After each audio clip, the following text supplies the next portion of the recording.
नमस्कार मित्रांनो, सर्व मित्रांनो तुम्हाला या चॅनलमध्ये आपलं स्वागत आहे. आज आम्ही इटकूर या ठिकाणी आलेलो आहोत.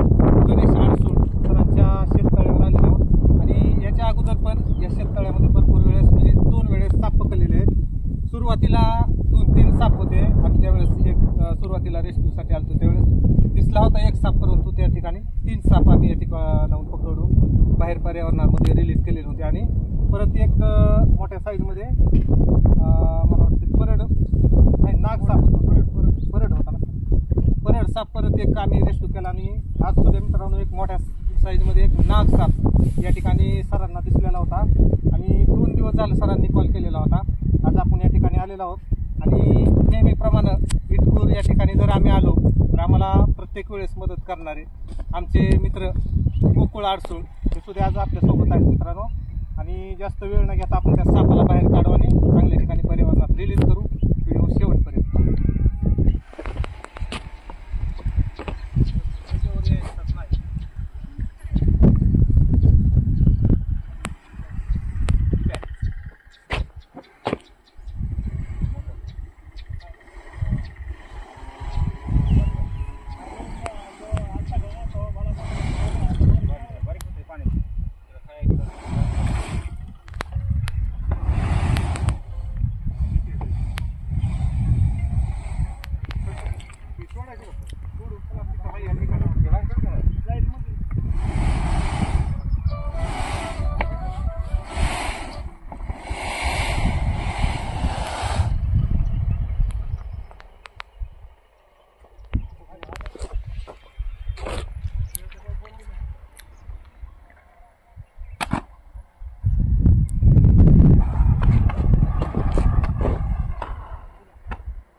पडून आता चांगलं 10-15 दिवस झाले.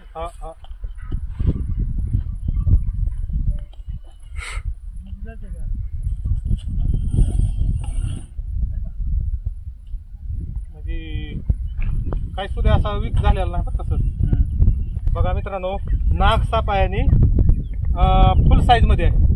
आपण फुल साईजमध्ये का म्हणतोय कारण की 10 मन जो साप आहे तो 10-11 फुटापर्यंत लांब होणारा साप आहे.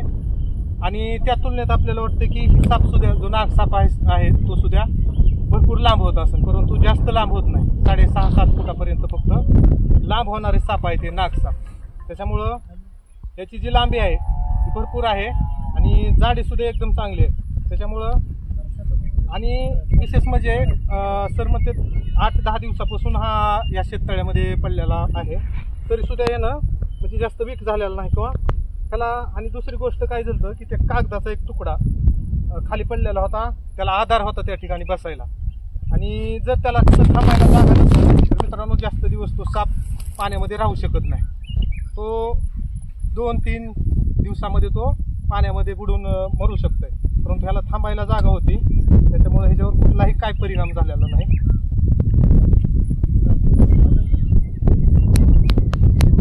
मित्रांनो, सुंदर असा फणा काढलेला आहे सापानं. आणि सरांनी फोन करून बरेचसे साप आतापर्यंतचे ह्या शेततळ्यामधले वाचवलेले आहेत. मित्रांनो, काय होतंय, ज्यावेळेस असे कडला भक्ष्याच्या शोधात किंवा पाण्याच्या वगैरे शोधात साप येतात आणि ज्यावेळेस या कागदावर आले, एक वेळेस कागदावर आले आणि घसरले की परत त्यांना वर येणं शक्य होत नाही. चला तर मित्रांनो, पॅक करू आणि चांगल्या ठिकाणी पर्यावरणात रिलीज करू. आपल्या परिसरात कुठेही साप दिसला, आपण ज्या भागाच्या एरियामध्ये राहतो त्या ठिकाणी जर साप दिसला असेल, शेततळ्यामध्ये, विहिरीमध्ये, घरामध्ये, तर मित्रांनो त्याला मारू नका. आपल्या जवळच्या सर्प मित्राला कॉन्टॅक्ट करा किंवा वन विभागाशी संपर्क साधा.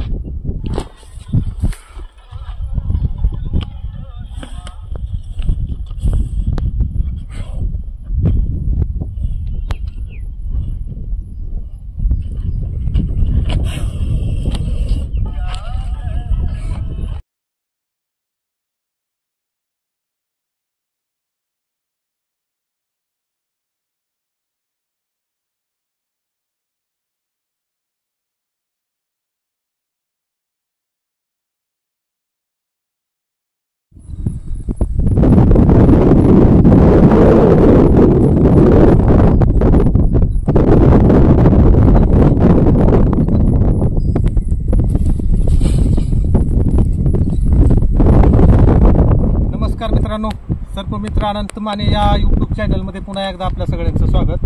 मित्रांनो, आत्ताच इटकूर या ठिकाणी शेततळ्यामध्ये पडलेला जो नाग जातीचा साप आहे, ज्याला इंग्लिशमध्ये इंडियन स्पॅक्टॅकल कोब्रा या नावानं ओळखतो, तो मित्रांनो आम्ही त्या ठिकाणी गणेश आडसूळ यांच्या शेततळ्यामध्ये रेस्क्यू केलेला आहे आणि त्याला एकदम चांगल्या ठिकाणी पर्यावरणामध्ये रिलीज करण्यासाठी आलेला आहोत.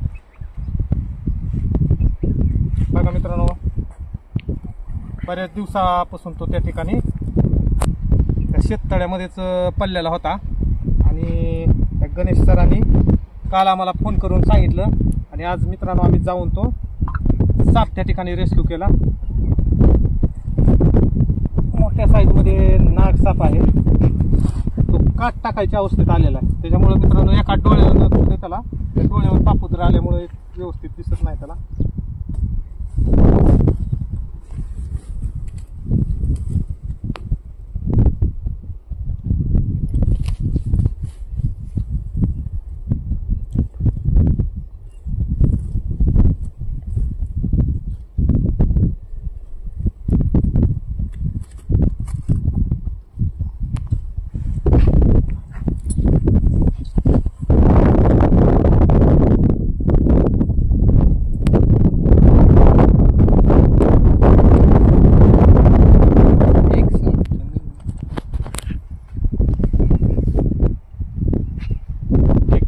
चांगल्या ठिकाणी पर्यावरणात आपण त्याला रिलीज केलेला आहे. चला तर निघूया, भेटूया अशाच नवीन व्हिडिओ सोबत. हा जर व्हिडिओ तुम्हाला आवडला तर नक्की लाईक करा, जास्तीत जास्त आपल्या मित्रांसोबत शेअर करा आणि अजून जर आमच्या चॅनलला सबस्क्राईब केलं नसेल तर नक्की सबस्क्राईब करा. धन्यवाद.